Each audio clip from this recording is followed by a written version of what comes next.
What is up, YouTube, knife fans, steel addicts? Today we're gonna take a look at another one of my knives right here. This one by Ontario. This is the sheet that it comes with.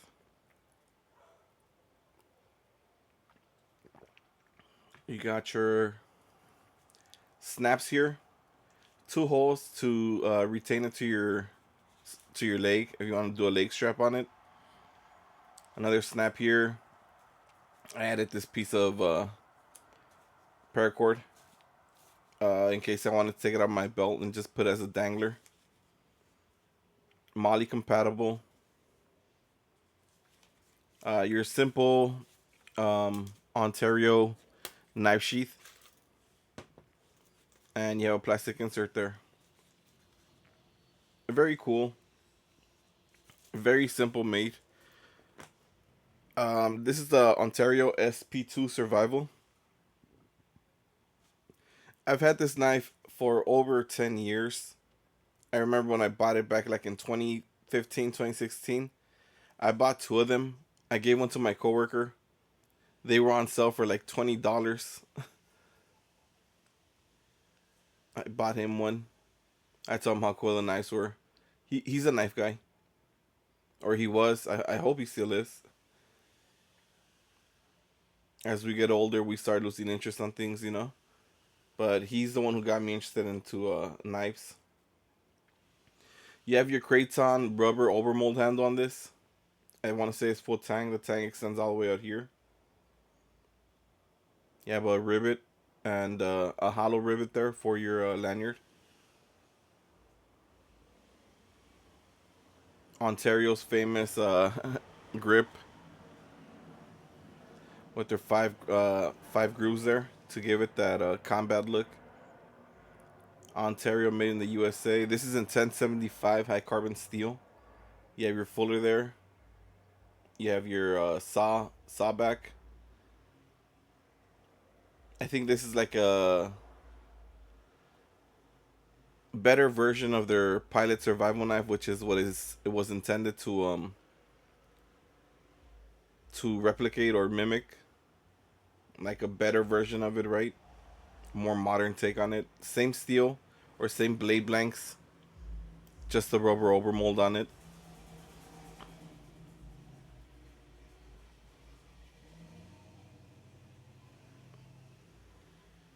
Pretty cool knife. I've used this. Again, this was one of my first blades that I bought. My first actual real knife, and again, made in America. So I have a lot of sentimental value with this blade. I really trashed this knife.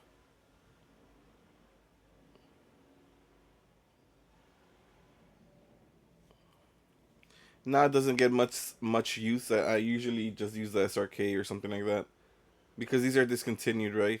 Ontario is no longer producing knives, so if it breaks, I don't think I could do a warranty claim on it. You have your double guard there in case you have to do an ingress on this knife, and it's very sturdy, this blade. Let's give it a quick size comparison here. Quick size measure. You're looking at 10 inches, 10 and a half inches overall length on this one.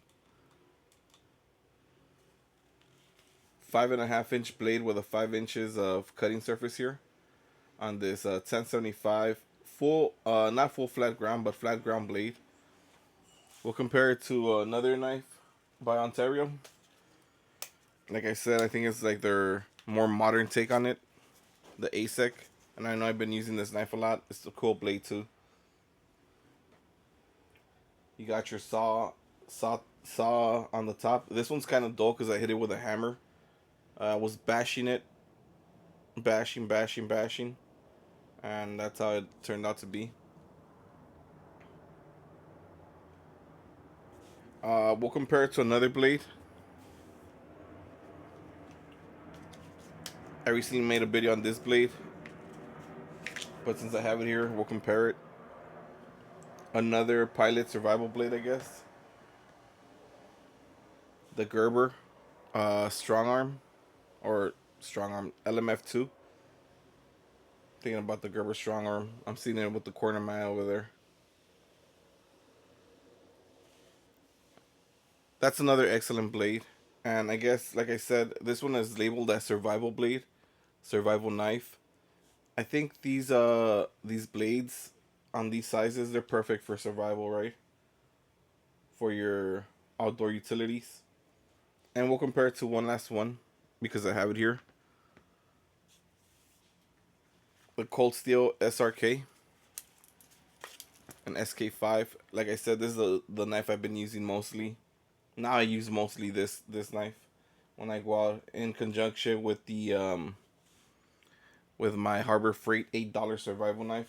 I'm still trying to destroy that knife after the JB Weld modification. So this knife and the Harbor Freight knife go out with me usually, or the Buck 119 because that's another great blade.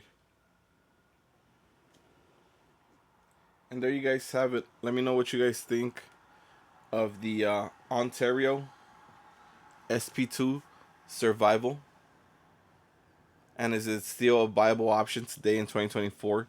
Even though they're not available, they still make great collector pieces, great knives, great user knives mostly.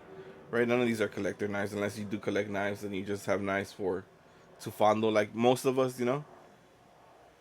So let me know what you guys think of the Ontario SP2 and 1075 high carbon steel. Until next time, guys.